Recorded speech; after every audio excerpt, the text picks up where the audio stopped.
here to talk about Nickel Creek Platinum, just some cautionary statements that we all have in terms of forward-looking. I'll get into a lot of the details, but this is all about critical metals. Everybody calls them green metals, critical metals, and it's really, we're a nickel sulphide, copper sulphide, cobalt sulphide, and so that's actually our project, and it's really part of this new drive that you're all hearing about. And we're district size. We're large volume. We're really going to be able to be in production for 30 plus years. We're not a small property. We've already got a defined resource at an M&I level. So we are actually very far along in terms of the development curve.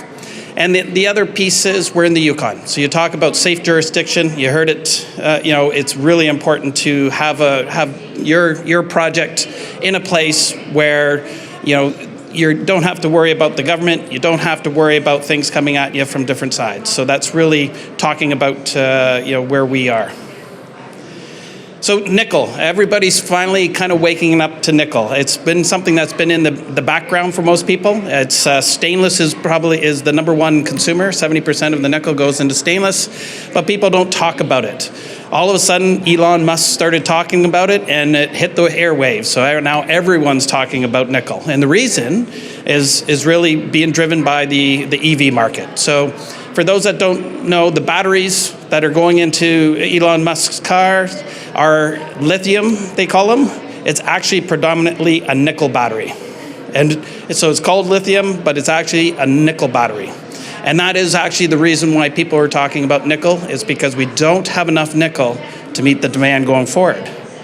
So how is that possible? Well, it's just growing and projected to grow at a substantial rate. Every single government in the world is pushing for nickel, or not for nickel, for EVs, to start to replace the carbon, if you will, focused gasoline engines.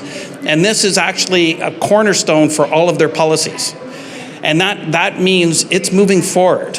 Whether the general population thinks it should or shouldn't, it is now moving forward. And what's that mean from a nickel point of view? We need to double the amount of nickel by 2030. So if you actually look at the amount of nickel that was made or produced in 2020, we need to double the amount in 2030. Any commodity that's looking to double over a 10-year in the mining space, that is an incredibly difficult feat. It takes 7 years from finding a project to taking it and getting it into production. So from a time perspective, 10 years is really short in the mining industry. It's long in the tech industry. I get it. Things change. Google comes, Google goes, whatever. But in the mining industry, 10 years is a very short period. And that's really what we're talking about at this point. So that's why nickel is very bullish right now. There is two forms of nickel. You'll hear that in the press. They talk about the laterites, that's Indonesia. In fact, Elon's talking with the Indonesian president. The key difference between the sulphides, which is Nickel Creek Platinum, and the laterites is there's not much of the sulphides available, and there's lots of laterites available. The problem that you have with the laterites is they're more energy intensive to get them, and so they have a resulting very large environmental footprint, which isn't consistent with really the EV market. If you actually look at what the EVs are trying to propose, the nickel coming out of Indonesia is not something that you want to actually be associated with. So just looking at the demand, I won't get into a lot of the details, but essentially the nickel market is actually very undersupplied, and we need to see that. The historical price, we have a big spike. I haven't updated this graph, I apologize. Big squeeze went on in the last month. We are trading at if you will, 10-year highs at $12 approximately a pound. And so the nickel market has right now been robust and growing and continues to. We see this trend actually continuing for the next decade. For Nickel Shäw, we are not just a nickel play. That's one of the key criterias. We have copper, we have cobalt, we have platinum, we have palladium, we have gold. This is really, what we have is very similar to what they have in Norilsk and Sudbury in terms of the mix of metals within our property. That actually adds a huge amount of value per ton that we do. Where we are, I talked about the Yukon.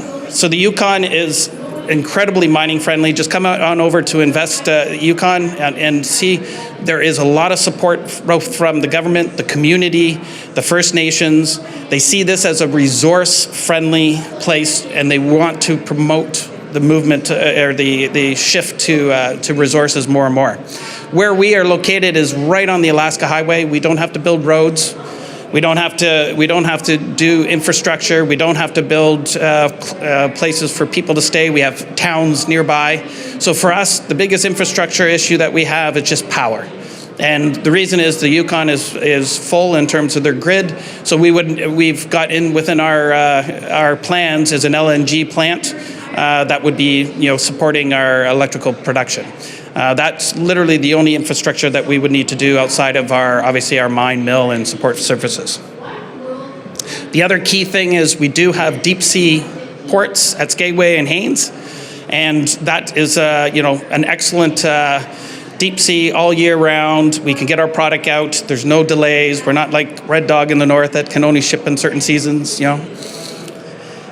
Environmental, ESG, I'm not get into a lot of it, but we have been doing all the necessary work for permitting point of view. We've got baseline since 2012. We have tailings that is non-acid generating, which means that you have less liability, so it's an easier to permit non-acid generating tailings. And we do have the ability to do carbon capture. So there is a lot of conversations about capturing carbon within the tailings. And so that's something that we can do. It says serpentine is one of the minerals, so you do get credit for carbon. We're a very large land package, 18-kilometer strike of ultramafic with about 146 square kilometers. We are got class 4 permits in place that we can move forward. We have 43-101 resource, 323 million tons of measured and indicated, and inferred at about 108 million. Our plan this summer, we've raised money. We just finished financing, is to start to move this project to the PFS level. So we're going to be doing some additional drilling to move some of the inferred in, as well as taking a look at the geotech and all the water in order to get all the work done this summer so that we can actually produce a PFS in the first quarter of next year. So that's our target. It's really, starting to move this project along. So up until now, it's really been waiting on the nickel in terms of the nickel industry and the overall market. That is here. This is the time, and we're now moving this project forward. So this is an overview of just our site. It's important to know that because we had some opportunity to do some geophysics, that's the purple lines, we actually were able to find some really good high conductors outside of the Wellgreen deposit area. And Arch was one of the areas that we drilled last summer. And this is just a show of the conductors that we had there. I don't want to get into too much details just from a time. So we got a total of 12 holes, of which 9 were at Arch. And we were successful in finding near-surface massive to semi-massive sulphides in the nickel-copper mineralizations, which is really what our focus was. And it was all about the near surface. We're looking for an opportunity to produce a starter pit that can change the economics of our project. So that's really what the focus of this Arch area is.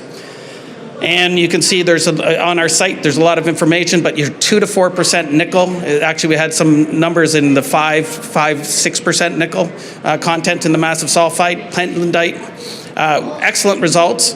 We're going to follow this up with a program this coming year. It does have, platinum, palladium, rhodium will be part of and follow with our project everywhere we go. So in 2022, we are going to be doing a drilling process, and that we're going to do about 1,000 meters, and that's really just to try to get a handle on how big this is. It is near surface, and it does have some real potential. Looking just quickly at Nickel Shäw, if you look at our peer group, because of the nickel equivalent, we're about 0.5% nickel equivalent. If you look at a lot of the other peers that I would consider in the lower grade large deposits, we're significantly higher than them on a per ton basis value. And that's really kind of important when you actually get into the long-term costs. We do have 5.8 million troy ounces of platinum, palladium, and gold, and that is one of the largest outside of South Africa and Russia of platinum, palladium, and gold. From a peer point of view, we are literally in a 30 to 35 million market cap. I call it a buying opportunity. The nickel space has not moved with the nickel price. That is one of the difficulties we've had, is we've been flat. The nickel price has spiked up and is holding at high levels, and we haven't moved with it. So that's been one of our challenges. We've got really good shareholder support with Electrum PLC at over 30%, supporting every one of our raises. A very good diversified board, as well as management, including myself, with over 30 years of nickel experience in the senior space in Inco and then Vale. And really, just to kind of sum it up, I know I'm out of time here. We're moving this forward. This is the time for nickel, and this project is going to be one that you're hearing about over the next year, and it's going to be one that's going to be part of the future of the nickel development. Thank you.